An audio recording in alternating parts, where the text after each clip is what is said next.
Hello friends नमस्कार मु स्वागत करछि आपण मानको मो चैनल को। तो चलंतु आज बहुत ही टेस्टी रेसिपी छतु मसला प्रस्तुत करवा। तो यह समस्त बहुत पसंद आसी थाए। तो डेरी न करी चलंतु स्टार्ट करवा।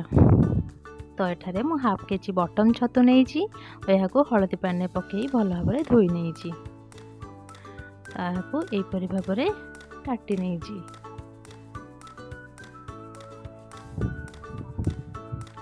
देखो सब जन छतु मुझे यहीपरि भाव काटी नहीं। तो चलतु मसला तैयारी करवा। नहीं मु अदा रसुण छरु सातटा सुखिला लंका। चलतु स्टार्ट करवा। प्रथम गैस रे कड़ाई बसई दिंतु। ये मु मस्टर्ड ऑयल यूज करची बहुत ही भल टेस्ट आसे। किसी सुखिला मसला नहीं जमीक कि तेजपत्र किसी जीरा 5टी गोलमरीच आउ खुणे डालचीनी ताको गरम तेल रे ऐड करी भल भाव भाजी नियंतु आर बहुत भल स्मेल आसए।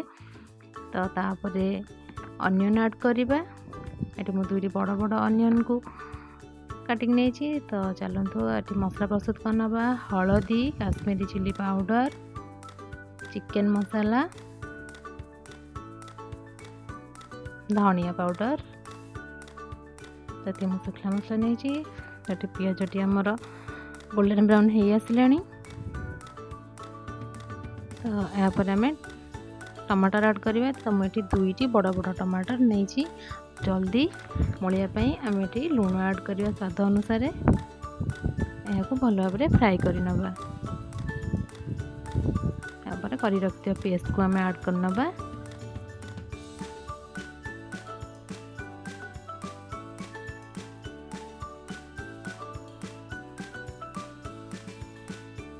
आम रखी सुखिला मसला सब ऐड करनवा। या भल भाव मिक्स करनवा।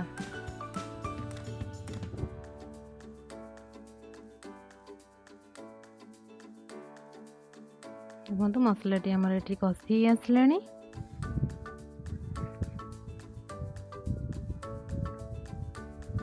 मसलाटी आमर ये भल भाव संपूर्ण कषि हो। तो चलतु आम काटी रखिए छतु को ऐड करनवा। भल भाव मिक्स करनियंतु। मिक्स करिकी 5 ରୁ 10 मिनट छाड़ी दिंतु। यापर छतु आपे आपे पानी बाहर। देखो कि समय पर ये पानी सुखी आसला। तो यापर आम ऊपर कोरिएंडर लीव्स ऐड करनवा। या भल भाव मिक्स करनवा। या आहरी 5 मिनट कुक करनवा।